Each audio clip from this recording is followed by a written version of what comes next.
Welcome to the Healthy Hustling Podcast.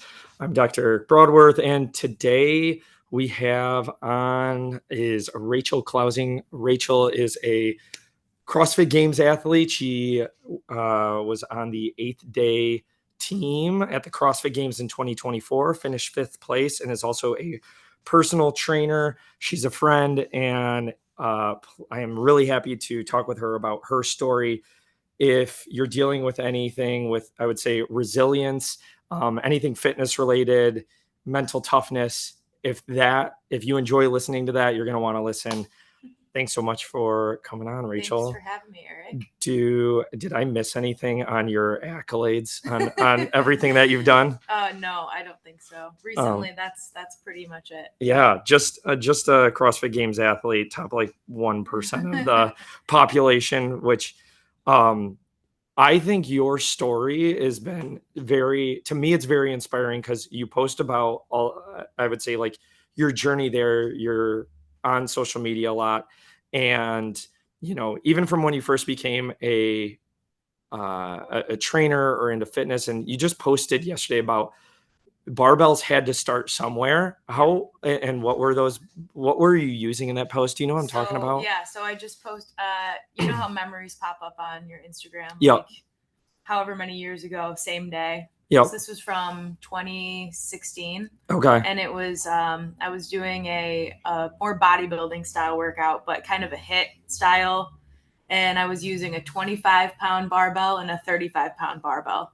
So just those like mini pre-made barbells at the Challenge Center. Okay. That was at the GR Challenge Center where we first met. Yeah. Actually, a long time ago. Yep. Yeah. Well, technically, we met here, but then you were working at the Challenge Center. Yep. Yeah. Yep. No, and I think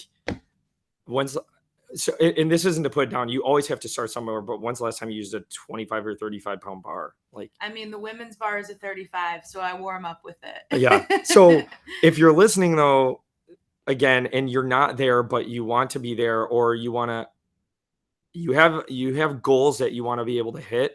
Everyone has to start somewhere. And what I think is just so awesome about your story is like, you weren't always, squatting, whatever your back squats up to now. And it's still not where I want hundreds to be, of pounds. But yeah, right. No, totally. But you're always working at it, and exactly. You have a plan for that. So yeah. I think that is awesome. So what initially inspired you to start CrossFit, get into CrossFit, and then compete in a competitive level, pursue it at a competitive level? So I started CrossFit at the end of 2018, and I was just coming off of a year off of bodybuilding. And I knew I didn't want to do bodybuilding anymore because it just wasn't healthy for me, mentally more than physically also, but mostly mentally. But I absolutely love competing, and I just kind of feel lost without a competition in sight. Like I love having a goal. I love chasing really hard goals, and it kind of keeps me disciplined with everything else in my life. So when I started class here at the end of 2018, I really wasn't great at CrossFit. Like I didn't pick it up right away. What was the hardest part when you first started? I wanted to do everything strict because I was in the bodybuilding world, in the powerlifting world for a little while. And so like using momentum with a barbell or kipping or anything like that was so foreign to me that I wanted to try to do strict toes to bar and only do strict pull-ups. And then I realized, okay, this kipping stuff is like an art. Yeah. It's not just flopping around on a bar. It's using every single muscle to gracefully move around an object. So I had to learn how to do that, and that was not easy. I remember, I think it was like the first CrossFit competition that I ever did had, it was Fran, so 21-15-9 with pull-ups and thrusters. And I hadn't gotten kipping down yet, and I didn't really know how to kip. And I'm just like, everyone's like, why are you doing strict pull-ups? And I'm like, it's the only way my body's reverting to. I tried to do a couple kips, but then you go like, I didn't know how to do it. I didn't have that skill. Right. And to me, I think one of the fun things about CrossFit in general is learning new skills, and definitely doesn't come easy, but the more you practice it, just like anything, the better you're going to get. Yep. And everyone's got to start somewhere from a basic Yeah. level. So Yeah. how'd you get involved with Team 8 Day? How did that all transpire? So when I started here, and when was COVID? 2020. Yeah. So I had about a good full year of doing class, and then that was right around the time where I started doing stuff outside of class too, to try to learn new things, learn new skills. I had Michael Pass writing me programming for ring muscle ups and bar muscle ups, and trying to get more strict handstand push-ups, like the harder skills. And then COVID, the whole world shut down. Mm-hmm. And luckily, I was still allowed to use the gym. I was gonna say, like, yeah, you got the cops call. Was it you that got? Did you get the cops called on? I never did. No. I never got in trouble here. Yeah. But I did spend a lot more time training. So in a way, that was a blessing in disguise of some more free time. That was when I started spending like 2 hours a day training, probably. Yeah. And things got a lot better during that time. Yeah.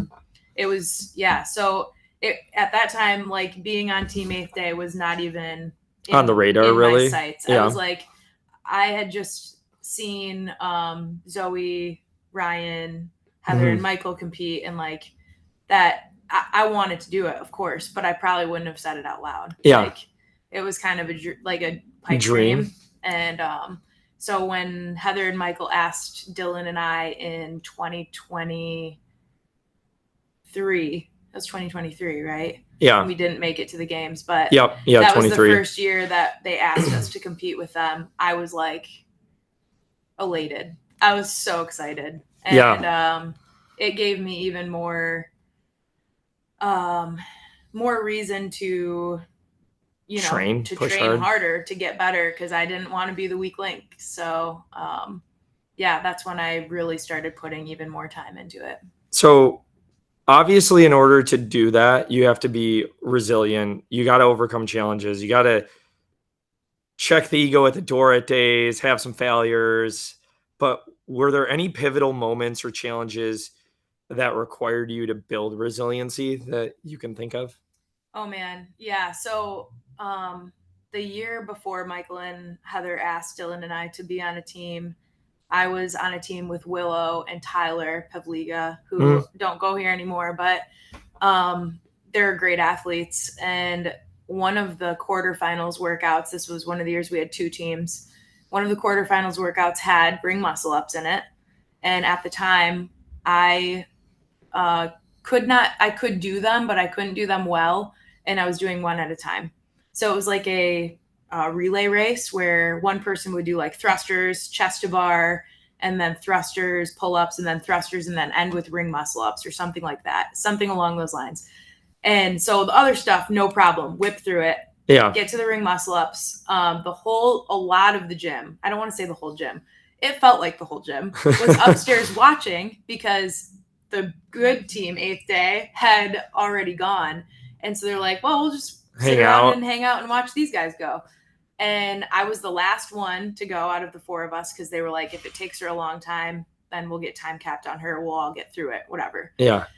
And in my head, I'm like, I can do this. I can do this. I can do this. And I got there and I just choked, like completely choked. Couldn't get a ring muscle up. Didn't finish it. And everyone was watching, and it was so embarrassing. And I put so much pressure on myself, and I put so much work into building that skill, that it just like, it was the worst feeling ever. And everyone wanted to comfort me and be like, it made it worse. Good job. It's okay. And what else are you going to do? Right. So, I ran downstairs here, and, believe it or not, I can fit into the lockers.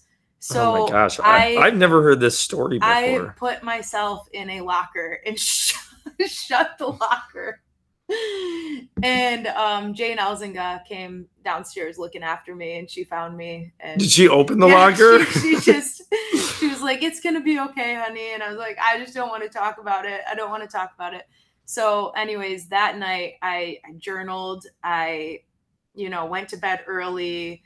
whatever, and woke up the next morning and we were going to redo the workout because, we have to get a score, and that was not a good score. Yeah. And turns out I did all 9 ring muscle ups the next day. So that was like a really good mental, like, okay, I was under a lot of pressure when everyone was watching. And at that time, it was still, you have your good days and you have your bad days. I mean, I think still you have your good days and your bad so days, you come right? in for a workout and it's a bad ring muscle up day and you don't get the ring muscle ups. And if you don't go back the next day and try, you never know if that's gonna be your good day. So, wow, I did not know that story. Thank you for sharing though. But like everyone thinks, I would bet social media for one, if you do follow Rachel on social media on Instagram or anything like that, it looks like it comes easy to people who are at a high level, and a lot of people just chalk it up as, well, I can't do that. That's Rachel. Rachel's really strong and gifted and physically fit and an athlete, and that's not me. Yeah. And your story though, from lifting 25-pound barbells to not doing ring muscle ups to finally being able to do those, just shows like the body's an incredible thing. You can do it, and you're gonna have your own, I would say, like demons. And did you have any thought of did you have a thought of quitting? Did that ever cross your mind after like that workout? Or are you the thought of like, no, I'm getting like, I have to get past this? Like, what's your thought there? I don't know that I ever felt like I wanted to quit, because I really do love the process of training. I love, even when growth is small and you almost don't notice it, it still feels really good to me mentally, physically, emotionally, to just keep moving forward with something that's hard. But I will say there were times where I was wondering why I was doing it. Like, I didn't know that there was a chance I was ever going to be on the team. I didn't know there was a chance I was ever going to, I would have never said I'm going to make it to the CrossFit Games someday.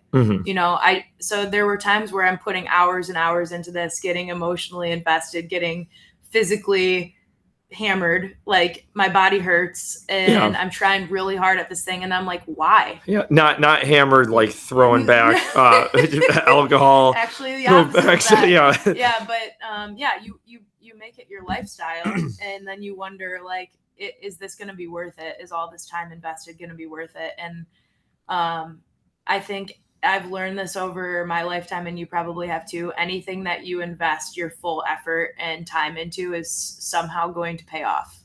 Yeah. So if you just keep chipping away, you're going to get there. And I would say, I don't think God gifted me necessarily as an athlete, but gifted me in a way that I have a very strong work ethic and I'm very persistent.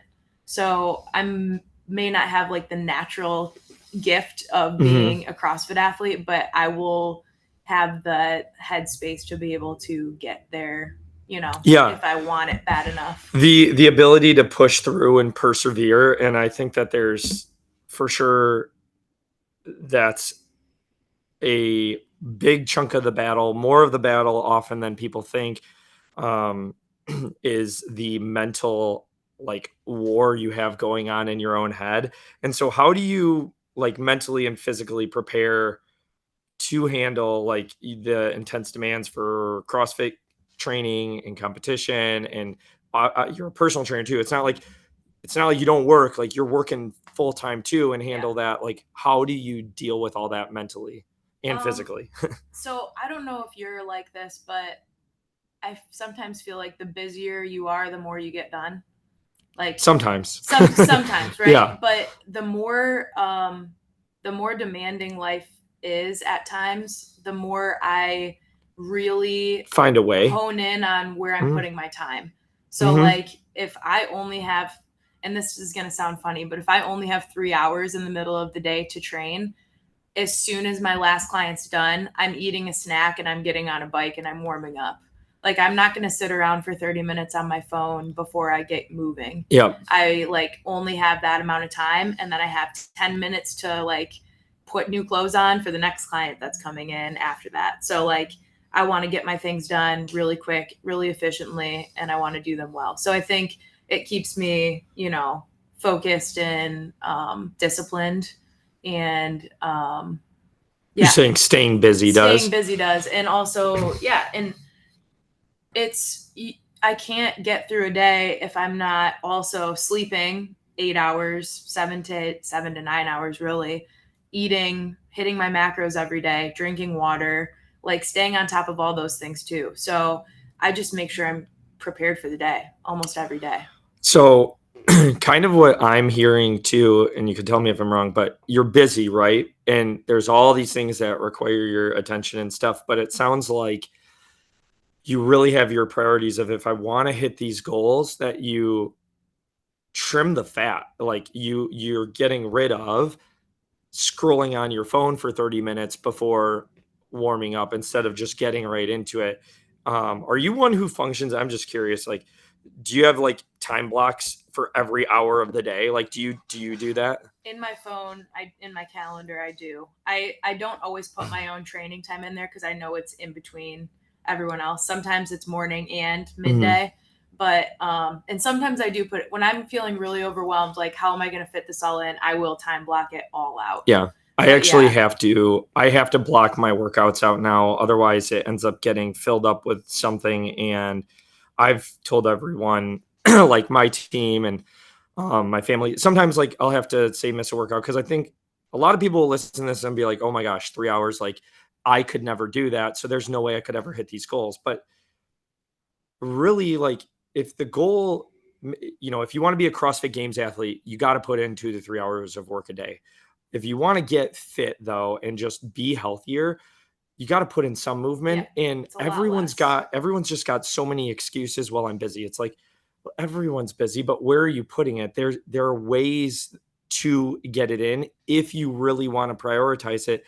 There are absolutely ways you can get it in. And I would say more so. I've been really impressed with you in that on this exact matter. Like, you're being pulled in a lot of different directions, having employees, having clients like walking around while you're doing your workout. it's And it's hard for you to get your workouts in, but I can tell you make them a priority. So yeah, I will, especially I'll block it out on my calendar of like here's my hour, and then I'll tell my team, hey, I'm out there. If it's an emergency, come get me. But unless the building's burning down, for me to be in the mental headspace that I need to have to also like give everyone else my all, I have to take care of myself. And I've always been a firm believer of that. That even for example, like a new mom, like, and I told just this when we had Layla, I said you have to prioritize yourself. And everyone's different on their timeline of getting back into things, but I'm like, she'd be busy, but I'm like, just tell me when, tell me, I'll take the baby or whatever. Like, you have to prioritize yourself because that's the only way too, that if you're not 100%, you cannot give 100% to others and like to your goals. You can't, if you're a mom, you can't give 100% to your kids, or if you're dad, like I can't give 100% to Layla Yeah. if I'm not there 100% mentally, Yeah.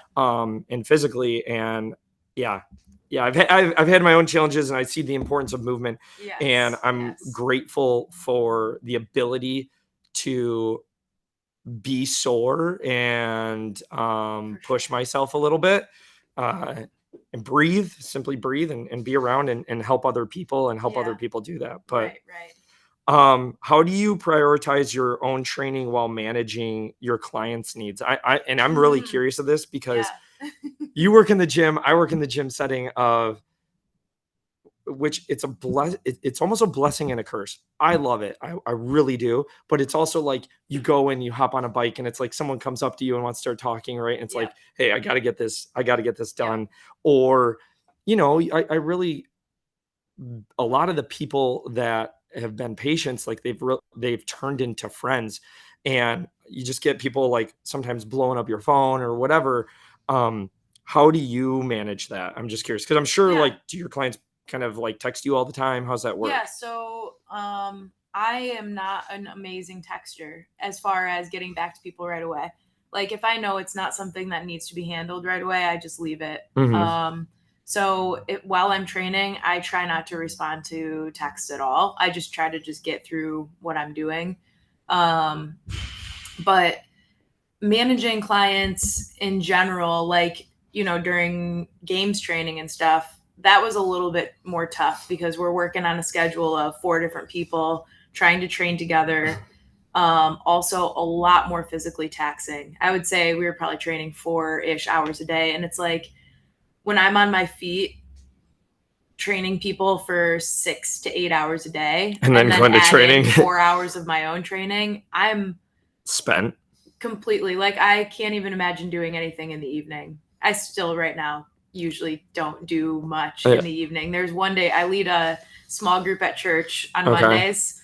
That's my big night. And then the rest of the week I'm going to bed early and I'm stretching and rolling and doing all the things. Yeah, right before this, I go in the back room and you're like rolling out. I'm like, you're right down there. Yep, just any getting it opportunity in. I get. But actually during the games I took on a lot. I don't know if you noticed, I trained a lot less people during that time. Yeah, we talked about that too, that for you to give the level that you needed to be successful, like you had to cut some people down and put people on pause. Actually incredible. It was really a dream come true to be able to do that. Like if I were me 10 years ago looking at me now, I'd be like, high five. Like, that's awesome. Because I always wanted to be an athlete, never really thought it would happen, but then it happened. And then because I had worked so hard for 8 years before that as a trainer, I was able to scale back on clients for 3 months and focus more on my own training, almost sponsor myself as an athlete, and focus more on training. And then now, like, I've just been really blessed to pick up again with clients right when I finished. It was like 3 new people a few times a week wanted to sign up right when I got done, and here we are, we're back to full time. So that's awesome. Yeah. Now a part of being an athlete and training and everything like that, and I would say even I would say more life, a part of life is injuries, but that can be more difficult when you're trying to hit the goal of being a world-class athlete. What injuries, if any, did you face in your preparation and how did you handle them? Yeah, I would say I was really lucky to not have a ton of terrible injuries, but I dealt with hip injury, I dealt with a quad injury, and I dealt with now this sounds like a lot, shoulder injury, but they were acute. They weren't super long lasting, and luckily I work out next to a physical therapy office that was readily available to help me. So actually, it was it was the first week of games training after semifinals that I strained my quad. Doing hill sprints. And I came right to you guys right after it happened, and you did the lasered you, didn't we? red light immediately, and you were like, this was the best thing you could have done, like literally right after it happened. Yeah, if we can get laser on that, like right after, we see amazing results. And I remember you were like pretty devastated because you're like, I finally made it. Because it's right after semis, right? And it's like, it's week 1, and it's like, oh my gosh, am I gonna be able to train, or do I got to put this on pause? And not to mention, then you're worried about, is the whole team or the 3 other people that you're with going to be affected by it? And then shoulder injury has been like a nagging thing that you've been helping me with over the years, but with all the volume of like pulling and pushing, it just flares up sometimes, and it would be to the point where I couldn't rotate at all. And I would come for dry needling, and the next morning I would be like, oh my goodness, I can move my arm again. Feeling better. Things would just get really, I think just the sheer volume of training, things are going to get agitated. It's not that we're like injuring ourselves all the time. It's just like anything that you're overusing. If you're a runner, your hips are going to hurt at some point. Your knees are going to hurt. Your feet might hurt. Like, it's just like any other sport, just overuse. Well, and again, I say that's a part of life, really, as far as injuries. Everyone's going to get hurt at some point, and it's to what degree, and do you know what to do to be able to overcome it? Because the body it's truly incredible at how the body can heal itself and get back, and it doesn't have to be doom and gloom. And so it is incredible to me, but I think people have two choices. You either like push the body like you do, and yes, there's a risk with pushing the body, especially if you push it too hard that you're going to get injured, or you could sit on the couch and not do anything and live a sedentary lifestyle. In which case, then you're probably still going to have like back pain because you're sitting too much and you're neglecting your health that way. Yeah. And really, one of the best things that you can do is move. And then getting treatment on it, I would say right away, is absolutely pivotal to being able to make sure that it doesn't become a bigger issue and trying to stop it in its tracks where it is. Absolutely. Yeah. So how do you stay focused on and motivated when you're dealing with whether it's injuries or a busy schedule? How do you stay focused and on track? I think this is a tough question. I don't think there's much motivation anymore as far as a daily thing. Like, ooh, I get to eat that bowl of ice cream if I go work out. Like, there's none of that anymore. But I think it's Is that because you completely cut out ice cream, or I don't eat ice cream much. I do love ice cream in the summer once in a while, but I don't eat it much.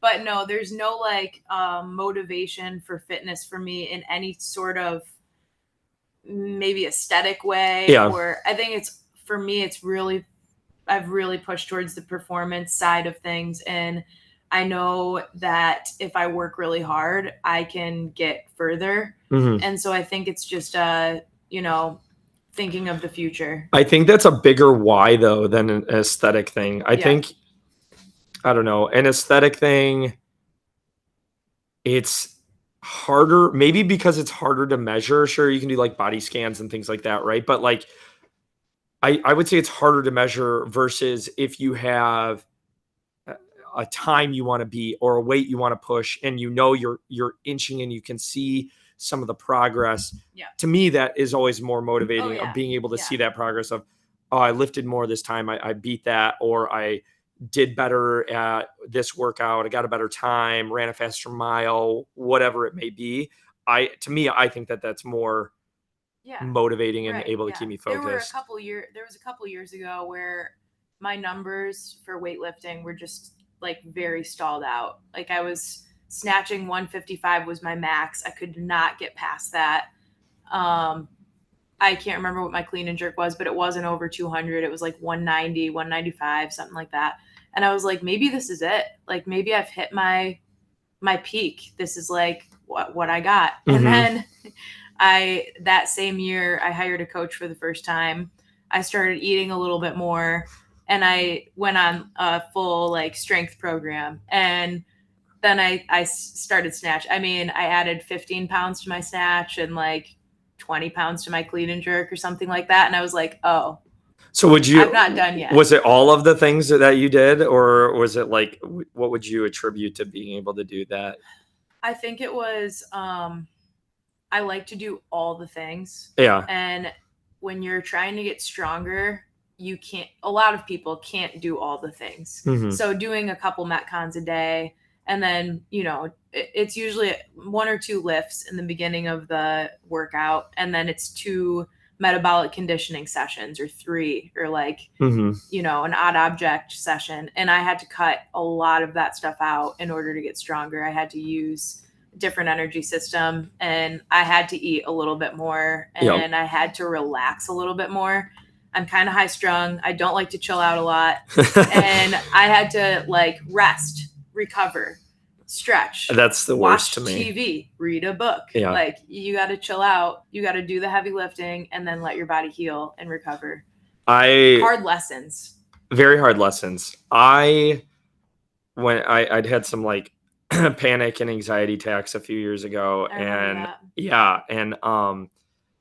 So I try to prioritize rest, right? But it was interesting because like, it's like, okay, got to meditating now, got to do this now. So it wasn't like truly rest because my mind's still going. And it's like you have to do this. Yes, it's a box check of like, got to do these things. How did you get past that? Oh, how did I get past that? Or did you find a way to relax? Yeah, I'm still trying to find a way to relax. You're the same way. You don't really like to slow down. No, I don't like to slow down. I would rather like do a sprint workout than like yoga's hard for me because it forces me to slow down, which is why I need to do more yoga than I do. But I would say what forced me, I'm trying to think. I think, I don't know, probably the hardest time in my life of where I had to slow the most down was when I had the back surgery in 2023. And then I had a flare up 2 weeks after the back surgery, which after the back surgery was doing really well. Didn't have pain finally for the first time in like months. And I stood all day, and then I had so much pain in a flare up. I couldn't go to the bathroom without, like, I'm not kidding you, like my legs giving out. Like it was awful. Just had to take me to the ER. I remember that. Yeah, it was probably the darkest time that I've had because I was going to be a new dad, Jess is pregnant, and here I am, like I can't even move. And my whole life is built around helping other people get out of pain, and here I am in pain. And so there's just a lot of things going on. And one of the physical therapists that I saw was just like, saw some things. He's like, you have to just like stop. You have to rest. So I spent the next like, I think it was like 4 to 6 weeks. Like I didn't do anything. I didn't do my rehab exercises, which were little easy band things. I rested. And then when I came, like started to do things, it was like get in the pool. So like I was forced, my body like forced me to shut down. Which isn't the best way to learn, but ultimately I did learn. And now, I mean, I really prioritize, like, I can always prioritize sleep better. I really struggle with it, but I do better than I did, I would say. I don't know. Does that make sense? Definitely. I don't think we're talking to, well, if there are a lot of CrossFitters listening to this, we might be preaching to the choir about the importance of rest because a lot of us are wired in a way that we think more work is always going to be better. Yeah. And it wasn't until I got a coach and had someone telling me, like today's a Thursday. This is used to be an active recovery day for me. Now it's a rest day. Yeah. So I have 2 rest days a week, and that's hard for me. Yeah. I would rather take a nice jog outside today, but I need to slow down. I'm very sore, recover, come back tomorrow, and like be excited to just like go nuts again. Yep.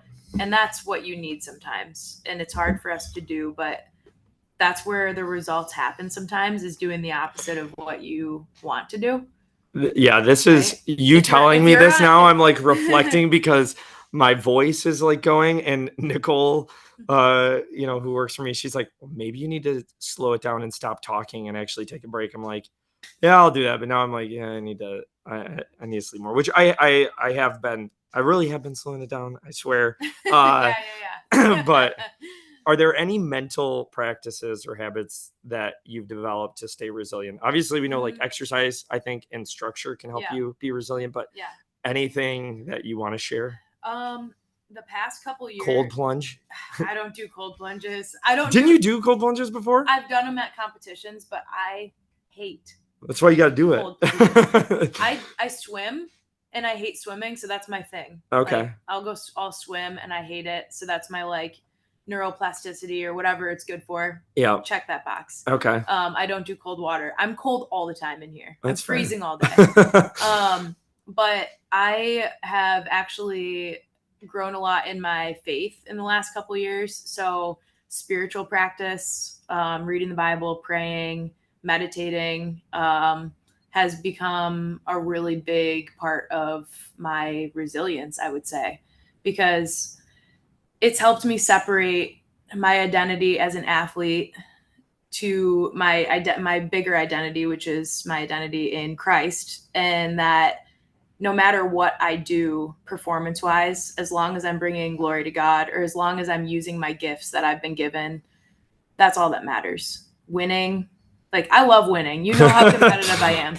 I love winning. It's like, there's some like photos up there. There's a first place Fresh Coast Games. Yes. I love winning. Yeah. But I used to have so much anxiety around competing, and I do still have, anxiety leading up to a competition like anyone, but I can tell you it is so much more manageable lower than it used to be, because I can rest in the idea that there's more to life than this Mm. this competition, and I'm the only one putting pressure on myself. No one is gonna love me less for getting second place, third place. I think that that's a really good point. So Jess, she'll like laugh at me because I'll pull up like reels. I shouldn't say laugh at me, but she gets a little confused. I don't know if confused. I'll pull up reels or things on Facebook, social media, right? And I'm like, holy cow, look at that person who can squat 500 pounds.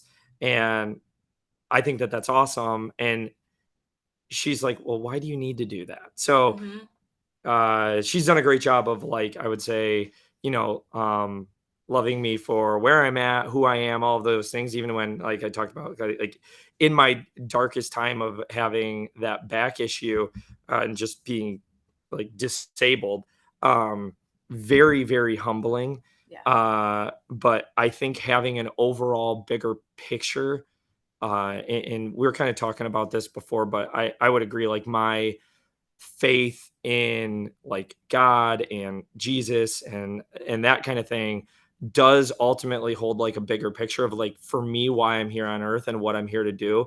And it's not to be an athlete.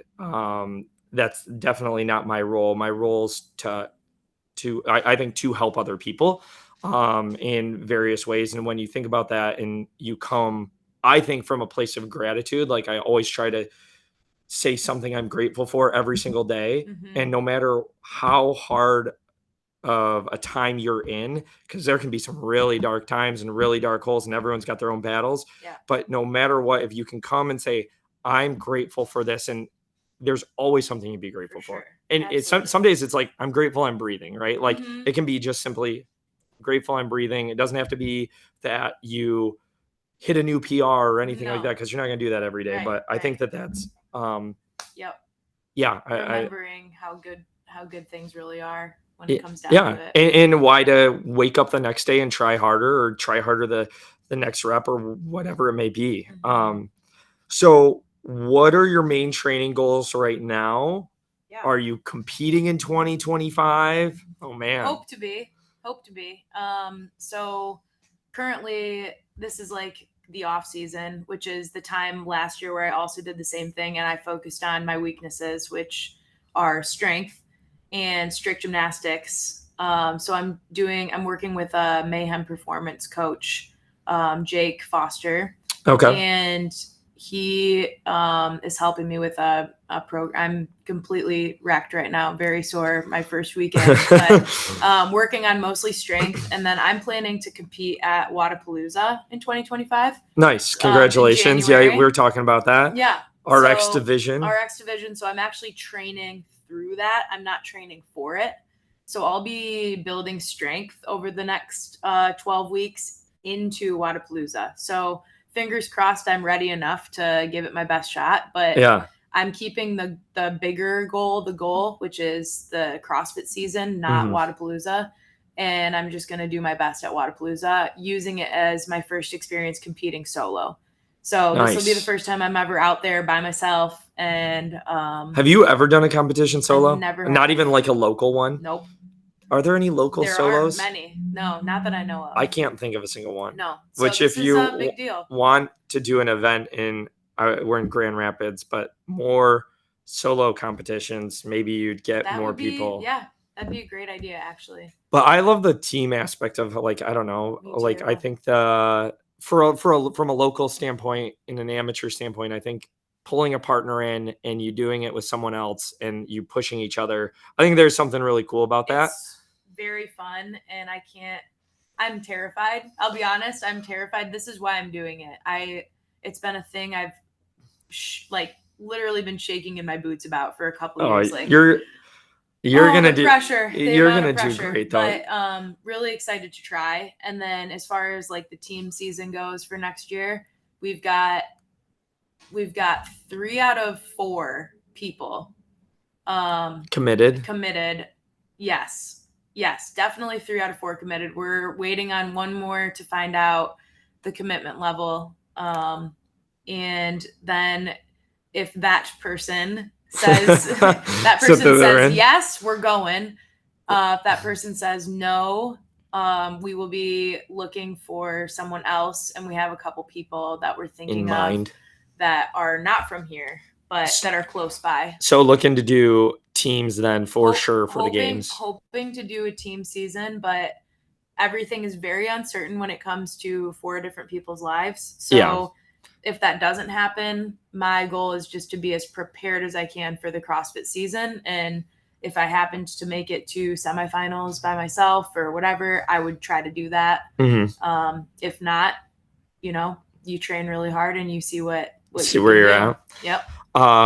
So what advice would you give if there are any athletes that want to like do what you've done and reach the CrossFit Games?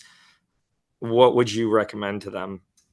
You have to get really honest with yourself about where you're at and what is holding you back from reaching those goals.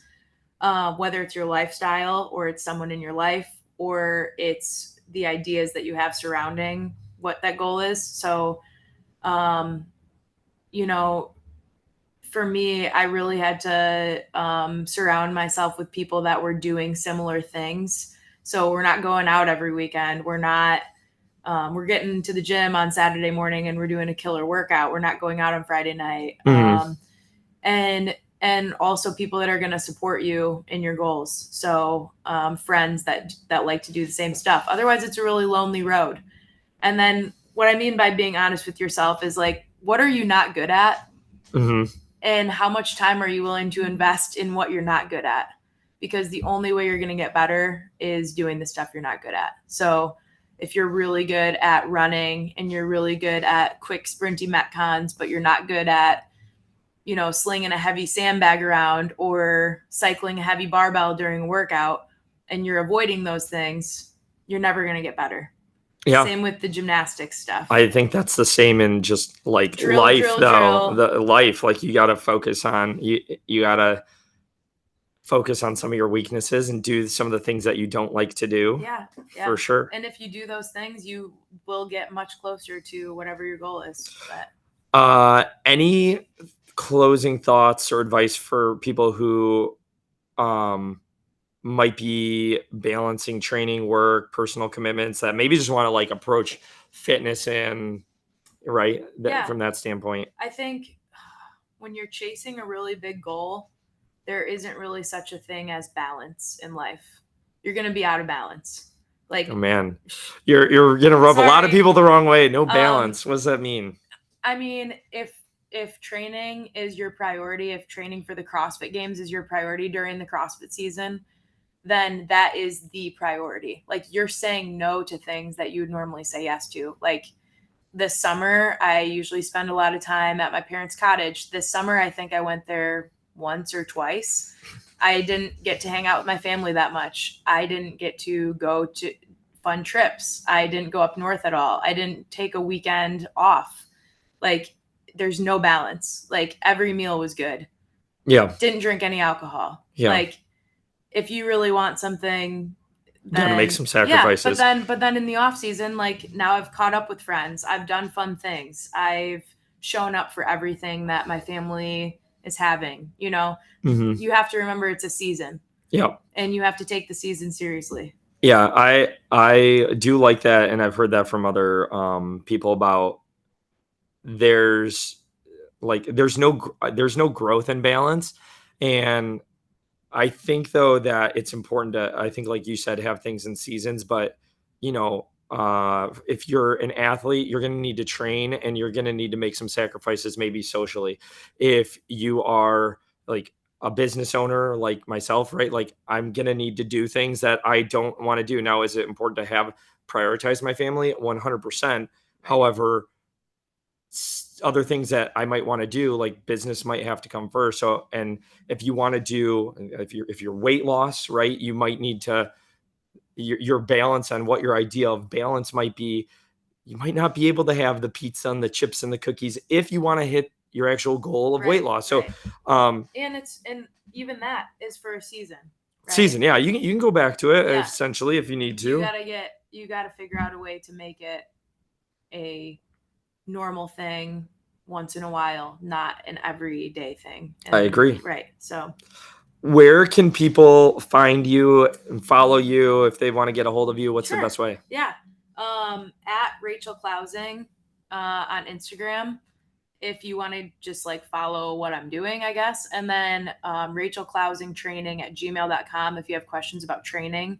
I do have spots available because I just kind of hired someone for the first time. Nice. So Yeah, congratulations. thank We were you. just talking about Thank that. you. So yeah, I'll have a little bit more room in my schedule if people are interested in training. And I love that because we talked about that. I feel like we talked about that like 2 years ago. I'm like, Yeah. you need to yeah, take some it's off been your a long plate. time coming. So That's awesome. I'm Yeah. really excited for you. Thank you so much for coming on and having this thank you for conversation. having me. I learned a lot, and it was very insightful. And Same. I'm really excited to see where 2025 goes. I think I know you inspire a lot of people here at this gym, and we're Thanks. grateful to have you around. So Thank you. thanks for coming on. Thank you.